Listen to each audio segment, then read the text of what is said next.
Her friends called her the Vagina Whisperer. She shared her professional information on pregnancy, postpartum, how to navigate pelvic floor issues, and signed up for the handle on Instagram. 6 years later, she's got 500,000 followers. Make sure you tune in and listen as I talk to my friend, Sara Reardon, pelvic floor physical therapist and mom of two, as we talk about all things being a mom, navigating pregnancy and postpartum, motherhood, and how the Vagina Whisperer was born. Let's start the show.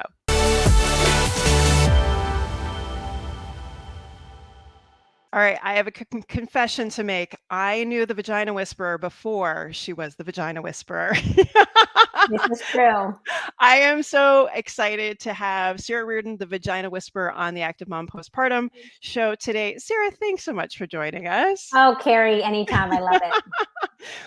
I was trying to think how far back we go. I don't remember. I mean, at least 10 years because we were Yes. doing board stuff together. So That's a long, right. long time. Pre-kids. Yes. And we were just chatting before the show about, sitting down together before your oldest was born. And I had one at that point. We're like, okay, things are going to change. And even a couple years ago, me saying, hey, what's this Vagina Whisperer thing? You're like, I don't know. 500,000 followers later. I know. It's wild because I think you were one of the first people who knew I was pregnant before I was telling anybody because we were eating sushi and I was like, oh, by the way, I don't know if I can have this. And so that was a really kind of exciting and memorable conversation. And yeah, I mean, I feel like you and I have kind of grown up in this space together. I think we've really seen pelvic health, the field of physical therapy in this way grow. And it's exciting just to kind of be a part of it and a part of what really feels like a movement. Yeah. And I think especially for those of us that did pelvic health and worked in pregnancy and postpartum before we went through that ourselves, I feel like it's kind of like this unique experience because we had kind of this idea, like we'd worked with people, we kind of had this idea of how it was going to go. And then maybe our experience might have been a little bit different. Do you mind kind of sharing a little bit, like what was your kind of like sense of pregnancy and postpartum as a pelvic floor PT? As you're kind of going into pregnancy and then sort of how that evolved. Right. So, I mean, I think anyone who hasn't been pregnant or given birth really doesn't grasp the intensity of that situation and the duration of it until you go through it yourself. I had been a pelvic health PT for 8 years before I was pregnant with my first son. And, I think I just used to be like, wear this belly support, do these exercises every day, 3 sets of 10. And then when you get pregnant, you're like, I can't move, I can't open my eyelids to get up right now. Yes. And so it was just a very intense situation of pregnancy where I was just way more exhausted. You realize like you have to still function as a therapist, as a caregiver, as a provider, yet you're trying to take care of yourself at the same time. And then so that was part of it. I think I just had higher expectations for my patients. And then once I was pregnant and had kids, I was like, oh, whoa. Like I was putting way too much on their plate in their home programs. And then I think the flip side of that was I felt really informed. I felt like I had seen a lot of people who had gone through birth who had said, I wish I would have known this before, or I wish I would have done this differently. So I took a lot of those nuggets to help inform my own pregnancy and birth process. And I feel like it did benefit me in that way because I felt much more empowered going into that experience if I hadn't been a pelvic health PT. Gotcha. Yeah. Now, if I remember, did you have a move right around the same time that your oldest was born or when? My second. So we had. Oh, it was your second. Okay. Yeah. Okay. I knew there was something going on. And it always when it rains, it pours. I had one son who's now 8. And then a year later, we got pregnant with our second. And then 10 months after that, we had him, but our lease ended. We moved cities. I was living with my in-laws for 3 months with a newborn.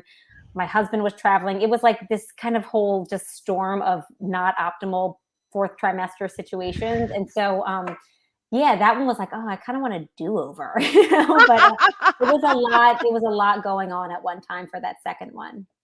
So if you kind of looking back on that, like you said, if I kind of want to do over, and I joke around about that too. I'm like, I could totally kill. Like, I would be the best mom of a third kid. And then I'm like, no, we're not doing that.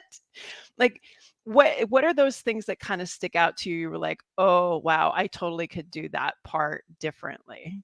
So I think for my first, I was so intent on breastfeeding, and I had prepared so much for my childbirth. I had an unmedicated vaginal birth and it went beautifully and my recovery was wonderful, but I did not prepare for breastfeeding at all. I didn't Mm, even know that you had to prepare. Like nobody told me, "Hey, it's really hard. You should probably like get a lactation consultant or read this book."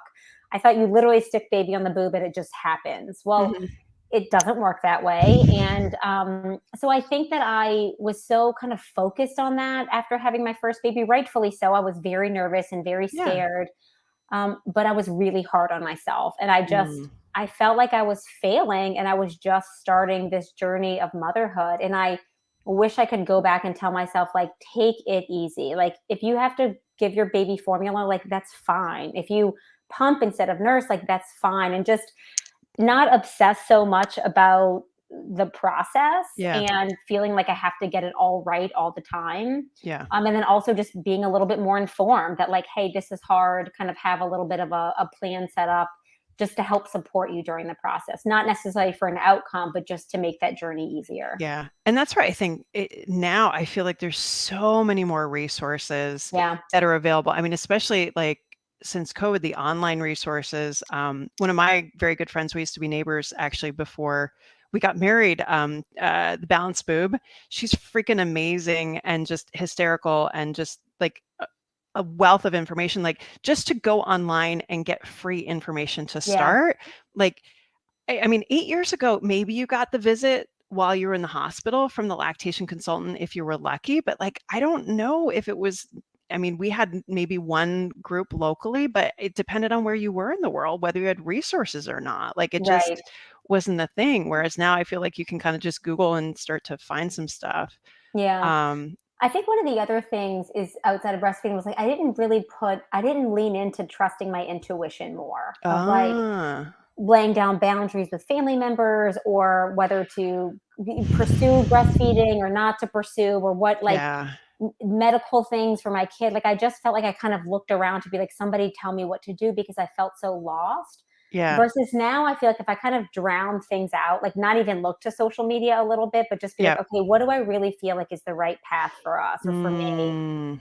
It starts to just, you can kind of tune in a little bit and listen to those inner voices instead of looking outside for that guidance. And that's a tough line to walk to recognize that, okay, there's some value to that because you're in this Yeah. completely new role. You don't know what the hell you're doing. Like I distinctly remember taking Gianni home. We took him in the house, put him in the room in his car seat. My husband and I just sat there and looked at each other and we're like, okay, now what? Like we're still like, they let us take this child home. Like we don't know what the hell we're doing. I know, I know. We had that same moment. And then except we like left that little blanket over the baby. And then 30 minutes later, we like lifted up and the baby's sweating. I was like, oh my God, he's gonna overheat. You know, so it's just like you're in this like cloudy zone for so Yeah. long. Yeah. And again, like nobody really understands that unless you've been through it, I Yeah. think. And so I think there's real value in kind of experiencing that because I Yeah. also feel now as a mom, like way more connected to my patients. I feel like I Yes. get that. Like, I get what you're going through. Let's be realistic about this. Yeah. It feels as much emotional support as it does Yeah. physical when you're helping them navigate through the pregnancy postpartum period. Exactly, exactly. And, you said something earlier about, you kinda had this list of things that you did with your patients before you had a kid. I would like to formally issue an apology to any, pregnant or postpartum patient I saw before if I offended you in any sort of way or asked you to do a bunch of things or implied that you were non-compliant, I'm really sorry. Right. I know. I know. You don't know what you don't know. And I think that No. now we know, but I think it's we're able to offer, Yeah. and not to say if you haven't been pregnant or had a child that you don't get it, but I just think that there's always a value having gone through something where you Oh, just have a sure. different sense of empathy. Exactly. It's like, I'm gonna talk about Mardi Gras because I know that's your jam. It It's is my like jam. I I can read about Mardi Gras. I can be around people about Mardi Gras, but I don't know what it's like to do Mardi Gras and have that be in your soul. Whereas you, on the Is other it that hand obvious? I know it is. Yes. So I'm based out of New Orleans. I grew up here. And then I moved away for 17 years for college, grad school, and Hurricane Katrina happened when I was in graduate school. So there were no jobs to come back to, let alone a pelvic health job. And then I moved back 6 years ago with my two boys and my husband and thought it was going to be 18 months. And then we were going to go back to Texas. And then we are here 6 years later with, I have my clinic. We have a great, community here. I'm with my family. And yes, we have Mardi Gras. And Yes. it really is something that is like in your soul. It is exhausting though. Like by the end of this, it's not a day, it's like 2 weeks, That's And why I so couldn't handle it. Like I go to bed early. I'm just saying. I know I do too, except for those 2 weeks. And then school's closed, like the whole city's closed Right. for a week. And so it's really like, it's the best free party you could ever go to. And it's really much more family oriented than I Yeah. think what we grew up thinking it was. Right. Well, I have a lot of friends now with kids and they kind of share that part of it, but my favorite are your peeing tips for Mardi Gras. That's my personal favorite. So That's I live hilarious. vicariously Mardi Gras through you. I So mean, this is how we learned as young right. people in New Orleans. So I'm like, we've got to share these You insights with have the to, that's world. the culture, but that's my point, like, with I can get Mardi Gras, I can get, we understood to the best of our ability what pregnancy and postpartum was before we had kids, but, like, Mardi Gras in your soul, it was, you and, like, we understand, obviously, kind of the ups and downs and all the feels. I mean, I don't know about you, but anytime I have a mom that comes in now to talk about, like, they're like, "Oh, I have a clogged duct," or something like that. I have, like, reflexive PTSD. I You're know. like, "Oh my god, I totally know that feeling of the I engorged know. boob." And I think But one of the other things in working with moms a lot is that like we're so dang hard on yes. ourselves. And when I see moms, I mean myself included, but if I'm a couple years ahead of them, I'm like be good to yourself because it is hard and we can point out every single thing that we do wrong or how we can be doing better. I'm like, there is no guide for how to do this. Like, I'm still looking for it because now I have Yeah, lower school kids and I need, help with and guidance. But yeah. I just think we're really hard on ourselves and everything, Mhm. even from a fitness perspective. It's like, I used to be able to do this and I can't do this and my belly does this. I'm like, you're 8 weeks postpartum, Like I think that Right. we have really high expectations from ourselves in all performance aspects, and Yeah. particularly for our realm, the physical aspect. And I just wish that we had a little bit more patience and grace for that period. Yeah. Yeah. No, for you, I can't remember, did you do sports, like, in high school? I ran a lot. I did a ton of Okay, that's what I running thought, my whole yeah. life, and then I actually don't run at all now, but, yeah, I think that I was always an active person. I think as PTs, we're attracted to a field where we're Right. not sitting at a desk all day, Yep. and we're working with people and we're on our feet, and so, after my baby, I went back to running after a month, and now I'm like, "Oh gosh, there's, like, guidelines to say it's not a month anymore," and But again, 8 years ago, I let's use some know, perspective here. We didn't, and that's I what I know. tell people, I'm like, "Don't get upset because you did not know." Even if you have kids that are 8 or even like, my daughter's 9, my son is 12, I'm like, "We didn't know any better." Yeah. But, like, it's ideally 5 years from now, we'll know more than we know now and, so on and so forth. So for you, like, what was that first run like? Where you're like, "Okay, I'm ready now," and then you went out and how'd it go? I mean, it's always harder than it was before because you haven't also been running during pregnancy. I Right. didn't run. I probably stopped after my first trimester just because I was nauseous or didn't feel good.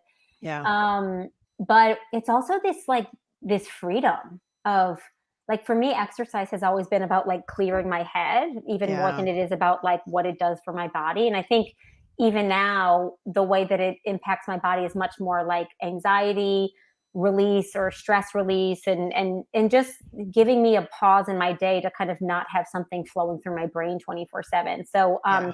and I think that feeling after having a baby of like you're not I wasn't pushing a stroller because my baby was too little at that time, but just like Yeah. some freedom and some fresh air on my face and you're like, "Damn, this feels Yes. good." Yeah, and you've been super open about your relationship with your Peloton. Yeah.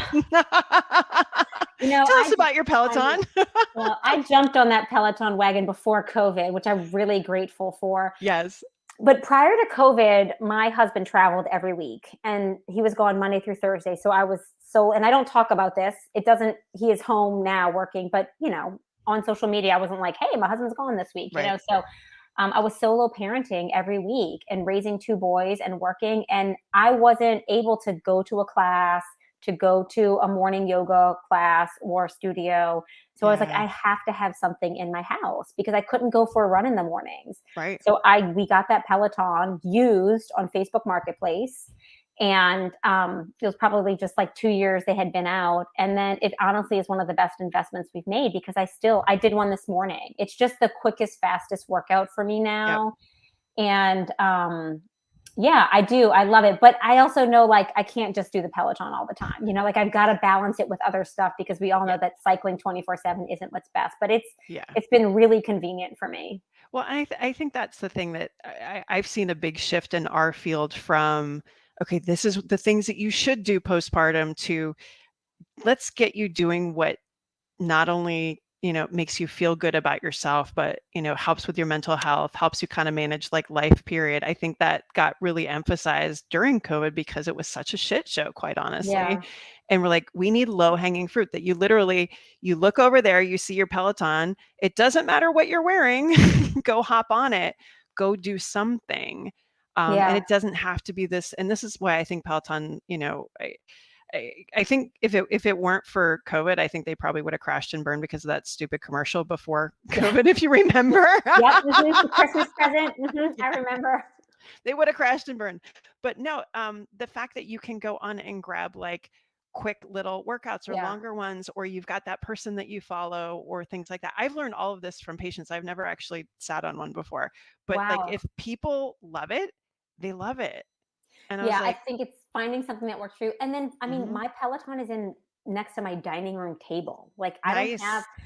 because when my kids were little during COVID, I would put them on that dining room table, give them some colors and markers, and Hmm. cycle right next to Go them. to it. Yep. And so that was like all I could do at the time. And Yeah. like there were months where like I didn't have childcare, I couldn't leave the house, Yep. and then that has still, for years it persisted. And so it really, I mean, it's just so convenient for me. But it's also this flip side, Carrie, where I'm like, okay, I have to get out of the house now. Like if I work from home, I'm here all day and then I'm not Yeah. engaging with my community or going to Yep. studios. So, or Yep. I've got a kid like, tapping me while I'm working out. So I think I need a Yes. little more balance in that respect as Well, well. and I think that brings the point of like seasons too. I mean, I have some clients, and I'm sure you have these too, where come hell or high water, they're going to find a way to get their workout in and leave the house, and they don't care. There's no attachment issues or worrying about leaving the baby. They get that worked out right up front. That wasn't me. I was like, and I also didn't have a kid that was, cool with that. He's like, you're going to hold me or or bust. Kid's still on brand, if that makes you feel any better. 12 years later, he was the one they could not pry out of my body, but whatever.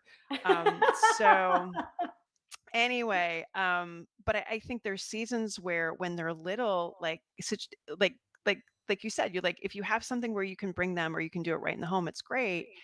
I didn't start going out of the house for workouts, I think till they were both like in school, and school goes fast, by the way. If you guys don't have, like, if you're in just like full daycare or that sort of situation, like public school, that's fast. Like you drop them off at 9 and you turn around, it's 3, and like, oh my gosh, like it Yeah, goes really yeah, quick. But that was the first time that I was like, okay, I went to a class. I was with other moms, that sort of thing. I kind of had that community piece. But now, like, I can't go at 9 o'clock. I need to work. So I go at 5:30 in the morning. There's not as many moms. But that's when I can go. It's less about that mom community, but more about that's when I can fit it in because come 3:30, I turn into a chauffeur and we kind of go from there. But yeah. it's Wow. it's to your point, like there's seasons. And I remember very much sitting in that first season thinking, oh my God, is this what it's going to be like till he's 16? Hmm. It's And I feel that deeply, and I think that that is a lot of the feelings you have with your first. Like, oh my God, is this the yes, rest of my life? You you're like, know, what have I done? what have I done? I want to do over. This isn't what I signed up for. And then we're like, wait, let's do it again and have another. And so, but I think that you're in a season, like I'm in a season now where my kids are lower school kids, Yep, and the demands are different than when they were yep, babies, and they're still exhausting and I'm still tired. But yeah, it's less about kind of those fundamentals of like eating and sleeping. And it's like now it's like yes, emotional nurturing and homework and yes, sports. And so But I think that we've gone through a lot of behavioral seasons with my oldest one, and now with my youngest, I'm like, "Okay, he's being a little turd right now, but this is just the season. This is the end of You don't kindergarten." extrapolate forward, yes. Right, and I also don't say, like, I'm failing as a mother, Right, and what am I doing wrong, and why can't I get this right, right? I'm like, "This is just a process that we're gonna go through," and I'm right. also really hard on myself, so I always, like, second guess what I'm doing and doubt myself, and I think that that's a really natural thing, and I think it's when I see moms early on in their baby's life doing that, I'm like, that kind of doesn't go away. Like you just kind of have to, I again, it's like that know. leaning in a little bit to leaning into the things that really matter and then leaning back when you're like, this doesn't matter anymore. Yeah. It's funny, like, I think there's so much truth to that where, like, it's always gonna be something, and I depending on kind of what space you're in when you hear that, I think that can be incredibly supportive. I think it also can scare the shit out of somebody, Yeah. depending on what space they're in, and it's just unfortunately, that's just what it is. There's always something, but, um, I think from a movement perspective too, like, the needs that we have change. We have, we wanna manage the mental health, the anxiety, we just wanna have that time to ourselves. We're also okay, we're done with kids, next step perimenopause, we're looking at bone health, resistance training, Yep. that kind of stuff. We still wanna keep our flexibility, we still wanna feel good in our bodies, our hormones are still, doing wonky things. So what does that mean in all of that? And, I have moms that try and hit all the things, and then they're overdoing to try and make up and underfueling, still not getting enough sleep, like, still burning the candle at both ends, and then wondering what's wrong there. So Yeah. that kind of thing, I still see kind of I see that persisting to some degree and just, like, warning lights of, "Hey, we gotta."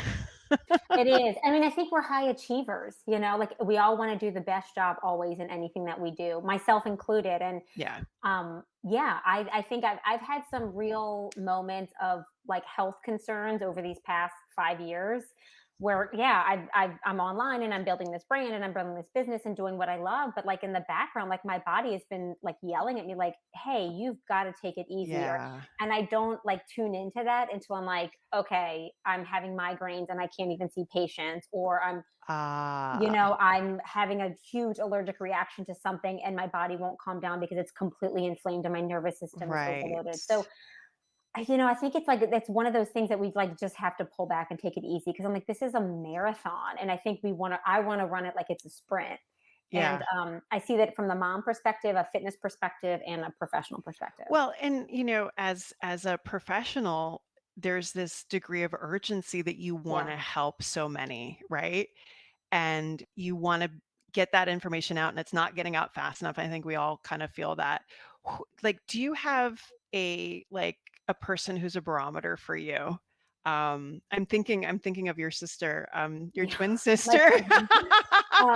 My twin sister is like my kind of therapist. I mean, think that she same for me as her. So I have a twin sister and she's in the business world and she actually gives me a lot of guidance with like branding and marketing and I run a lot of things by her.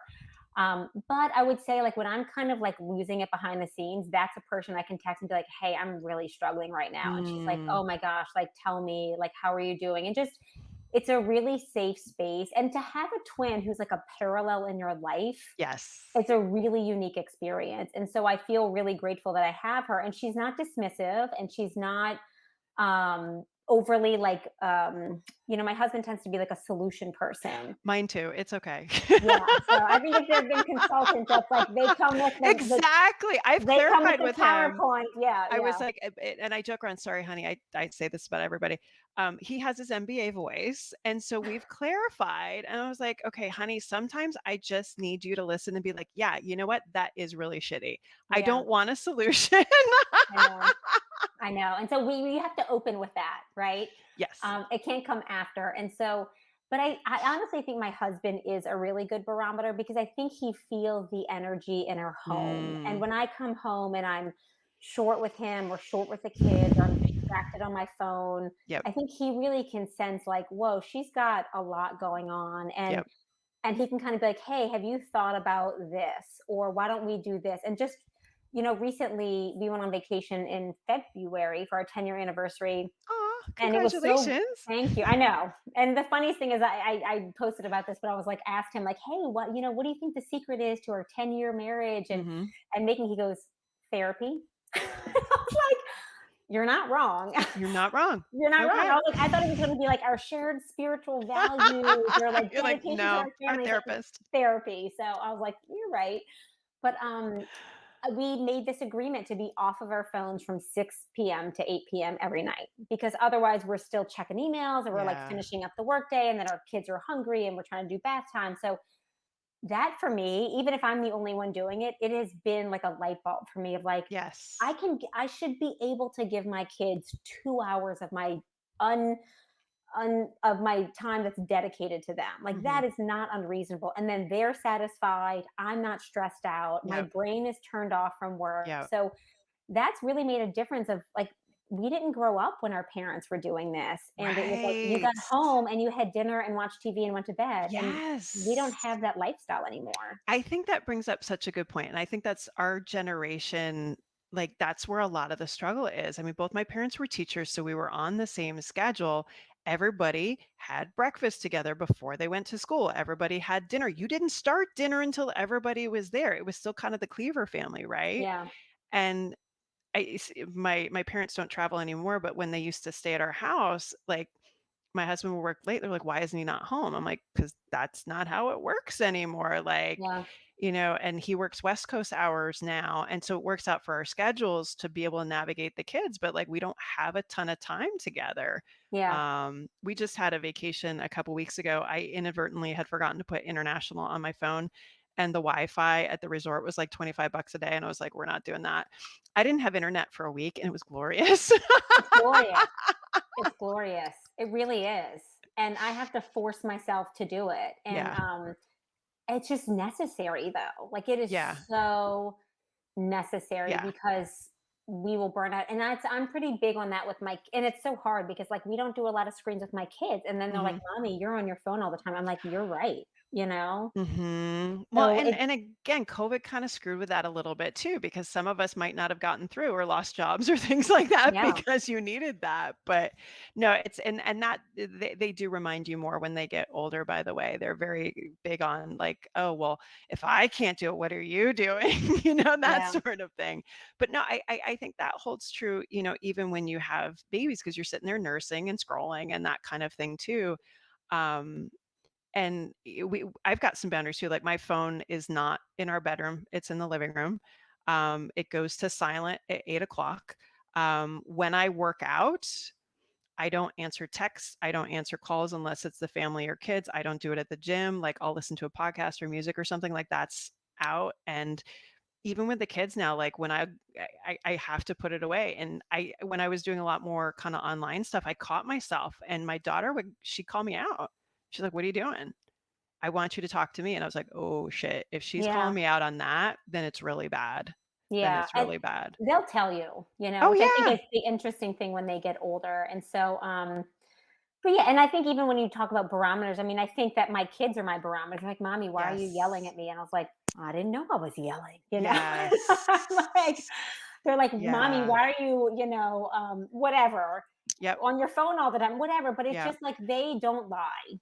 No, they're very much a mirror, and it's up to you to kinda look at it and see it. But, it's funny kind of like looking back to kids, but looking forward, um, I don't get to see my parents very much. They're on the West Coast, and, my mom, what I've realized about her, she's very active, and unfortunately, my dad with Parkinson's isn't, but she has her friends and her stuff that she has to do. And what I realized about her is, I used to joke, I'm like, "Mom, we need to take you out for a walk." Like she needs to have that part of it. So, like, again, it's still in the future. Like we still need to have activity. We still need to be present with the people that we're with. Like that thread does not change, but the context Yeah. looks that way for Yeah. sure. And I think Um, exercise is such a big part of it. I mean, I remember yeah. my early days of motherhood. It was like going for mom walks was like my jam. I That was loved life. it. Yeah. Put those babies in the strollers, and I'm like, if all I did today, I walked and I had tan Right. shoulders and good legs and listened to the Yeah. podcast or caught up with girlfriends. Yep.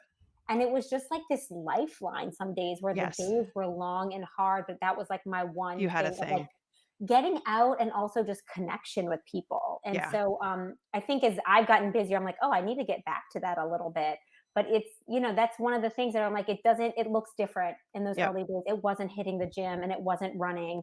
It took Right. me 18 months to run 3 miles after my second kid. And I Good had for run you. half marathons and marathons before. So I was like just much more patient with myself the second time Mhm. around. Oh, absolutely. I mean, I've again, oldest is 12, just did my first half. And, there was a time where I didn't think that was in my future because of hip issues and all that kind of stuff again, but just, to give yourself space, like I still feel like I'm evolving. It's Yeah. just a different part of postpartum. I'm Yeah. I'm still finding out what this body is. I'm still finding out what it can do. Yeah, okay, we got some hormone things coming up. We'll deal with that later. But I know. And I know. It's like those hormone things, we literally go from having babies now to like being in perimenopause. I And now I'm like, oh, I know. need to learn about that. And I think that it's the other thing about our bodies is that I think I cared a lot more about the look of my body before kids, and now I Mhm. care a lot more about the function of my body. Yes. Yes. And I don't give a shit as much. Like, yeah, I wish my boobs looked different after breastfeeding two babies, but they don't.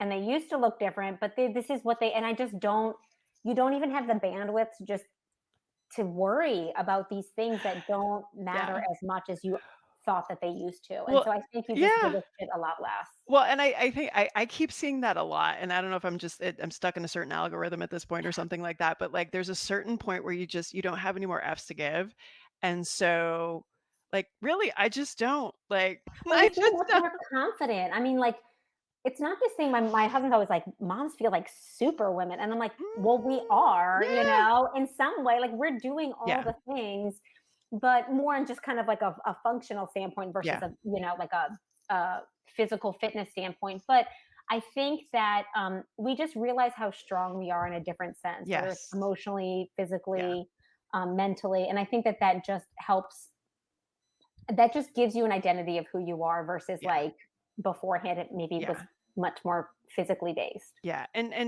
a big shout out to anybody who was a parent during any phase of COVID, which still includes now, like, that's a whole different level of stuff that I know. no one before this has had to navigate. So I've had conversations with my mom about, like, all the stressors that she just didn't have to deal with, and just, that's just on top of everything else, and so, again, that to give herself some grace that this Yeah. is we're we're writing this story every day about what our generation, does to kinda keep ourselves vertical and take care of our kids and all that good stuff, so, yeah, lots of grace and patience. I know that endless well of patience we're supposed to have. So, If but you yeah, I find mean, that, let me know. I haven't yet. So, no, but I love this. I mean, I think it's interesting to be kind of on the medical provider side of it, Yeah, to be on the mom side of it.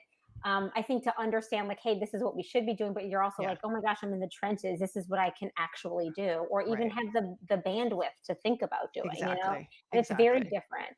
Exactly.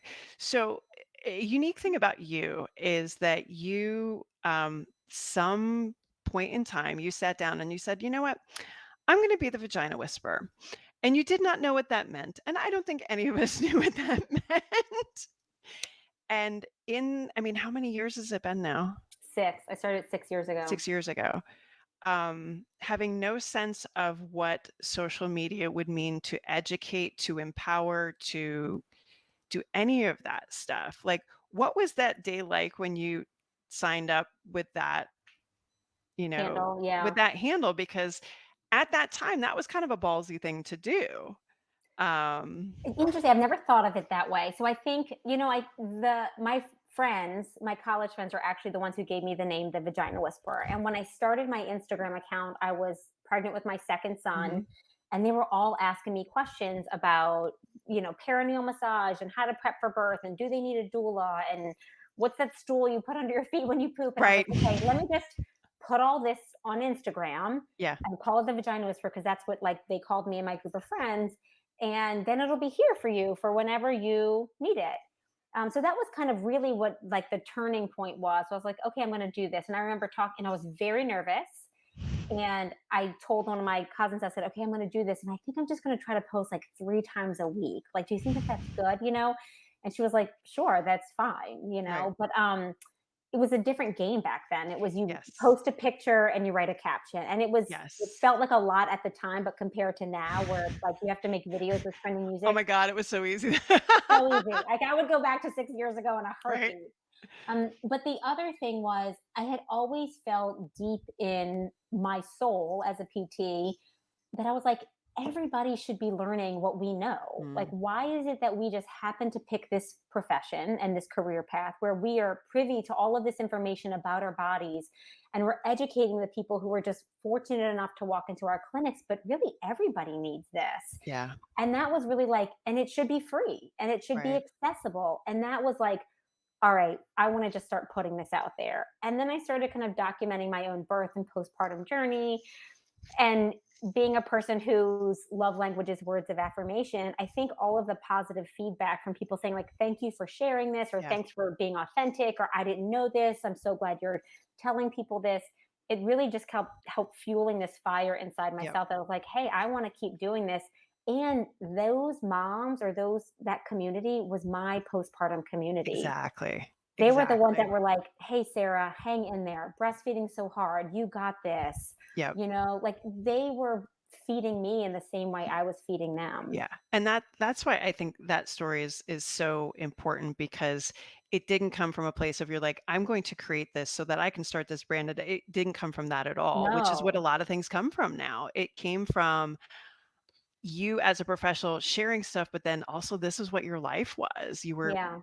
like, "Okay, I'm in this, I'm a professional, I'm gonna share as much as I know because I'm in this with you." Yeah. And that's why I it's so funny. I have patients all the time. They're like, "Do you follow Vagina Whisperer?" I'm like, "Yeah, I I know. You're like, do." "Yeah, we go way back." I knew she was pregnant, like, before a lot of people knew she was pregnant. I know her. I know. But We've done things together. I think I've always also, as much as I commit and dedicate to it, Mhm. I've also really tried to keep a healthy detachment from it Yeah. in the sense of Instagram could close down tomorrow. Like, I Yes. still have to have my health, my Yes. marriage, be a good mom for my kids, show up for my clinic and my Yeah. patients. Like, there are all these other arms of my life that this is just one of them. And Yeah. as big of a business arm as it has become, I've always been like, it is serving this community now. It's serving me now, but I also have to know, like, maybe that'll change one day. And I Yeah. don't know when that day will be. It's not now because I still Right. love it. But yeah, just like I can't define myself by this one thing. Exactly, exactly. So what you're saying is you do not walk around your house in your vulva outfit, or do you? I don't know. I mean, it just depends on the day, Carrie. But I had pulled it out to make a video the other day and I like threw it on my bed because it's ginormous and I have to Right, like stuff it in the top of my closet to right. store it. And my husband was laying in bed reading his book before he was going to sleep. And then the vulva costume was on my side of the bed, laying down. And I was like, this is hysterical. I Well, mean, but and to credit our spouses, like, I've had pelvises on stair steps, and, like, they just don't blink anymore, they don't care, and, that it takes a special kind of person to be it with people does. like A us. a confident person, a supportive person, and people are always like, "What does your husband think about this?" I was like, "I don't really think he stays up at night thinking about it. Like, he's They very busy don't. and he's happy I'm happy. He's happy that I am doing something I Yeah, love, that I have meaning in my job." yeah, He there are certain things that I don't talk about intentionally, not that it's ever been right, requested, but like my marriage with him, intimacy, like, because I'm like, there are certain things that are just private right. to us, Exactly, but other than exactly. that, he's like, "Live your best life, Sarah," you Exactly, exactly, and know? I think that's the thing, and I'm sure, at 500,000, there's the people that know you for who you are, and then there's the people that know you as this, like, object, and as long as you're grounded in who you are, you're good, so. I mean, and I think that we have to be, Carrie. I think that Mm. I'm like wiping kids' butts and cleaning Well, pee that's off of that's what toilet always brings seats. you down. I mean, I'm like, I'm no different than any other hot mess mom out there. Like, I get home from a day, I'd be like, go to these awesome events and I get dressed up Mhm, and then you come mhm, home and the kids are like, "Oh, I just peed my pants. Can mhm. or like, "Oh, there I just spilled cereal over the floor." I'm like, I'm on the ground picking up food and dirty clothes like everybody else out there, you I know? I had the most lovely conversation with my daughter the other day in the mornings that I have a couple mornings a week I'm at clinic and a couple mornings I'm at home, and, I'll go wake her up and I'll crawl into bed with her because it's like a super comfortable bed, and she's like, "Ugh, I was really hot last night," and I forget what we were talking about, and she's like, "Yeah, I'm glad I don't pee the bed anymore." I'm like, "Yeah, me too. I'm glad neither of you do that because that was like Those middle of the night sheet changes. I know. top I know. bunk, changing that one was not okay." I know, I know. So, and when they get really tired, mine are still young enough that it still happens. But I think that that's what Yeah, it is. Is like my life is not. no, It's just like I no, think it's just kind of like everybody else's right. behind the scenes. So That's why I always laugh. I'm like, "That's just Sarah. It's okay." It's it okay. is. My sister's like, "Are you always just a mess?" And I was like, "I feel that way. I think so." You're like, "I So just documented, other people do that's not." exactly right. And that's me like filtering that. I'm like, that's like the good stuff. So, That's a but really good point. You're like, "This is the filtering mess." well, but I would say another thing, as much Yeah. as there's a lot of negativity around social media, like I love that we're able to disseminate this Yes. information. I also love the connection. Like Yes. I can see what Carrie's doing, I can see what other people are Yep. doing. And I think it really is. I've made a lot of mistakes too. And there are things that I'm still kind of reeling from where I wish I would have done it differently. Yeah. But I think that there is this level of connection that is really nice. And I Mhm. think that it really is helping lift our field, and I Yes. really just try to focus on that. Like have a Yes. shared mission, and it's to kind of just improve the health of people Yes. and women and pelvic floors. Yeah. So And it's just made the world, I think, for me so much smaller. I did some interviews yesterday and just talking to people that we've been internet friends for a couple years now, and I've never met them in person. And they're just the coolest people, the smartest people, just doing really fun stuff. We're all collaborative. Just, and I've got examples of that, in this country, in other countries, and it's just we're all working towards the same thing. And that just feels good because yeah, it's never good to feel like you're on the island, fighting upstream and that sort of thing. So, to your point, yeah, I think that that's been a really good thing for all the not so good stuff that's out there. All correct. right, at the end, we have a couple rapid fire things here. So, um, favorite activity since becoming a mom? It doesn't have with your kids. It can be whatever you want it to be. I would say traveling with my kids now that they're older. It's Mm, so fun. okay. Like, we went to New York City and we saw, like, the Statue of Liberty in real life. We took them to, like, a Major League Baseball game. We went hiking, their first hike. I mean, I didn't even get on Aw. a plane until I was 18 years old to go to Oh my college, and gosh. they have been on 20 flights and, like, have a Right. preferred airline. So, but I would say that's in the more recent years, but it's really been that, like, those kind of adventures with them where Yeah. we get out of our day to day, and it's really like our nuclear family time. That's Yeah. been one of my I favorites. I love getting to know my kids, and they could not be more different, but it's Mhm. just fun having that time getting to know who they are and that kinda Yeah. stuff. I'm right there with you. Alright, one piece of advice for new moms. I mean, we kind of alluded to this earlier, but I think we just need to know that we're not going to be doing it perfectly all the time, and to like take it easy on ourselves. Yeah. And I think that that's such a broad thing to say. And I do not take it easy on myself at all. I need people to remind me of this all the time. But the fact that we worry as much as we do just Yeah. makes us a really good parent and mother.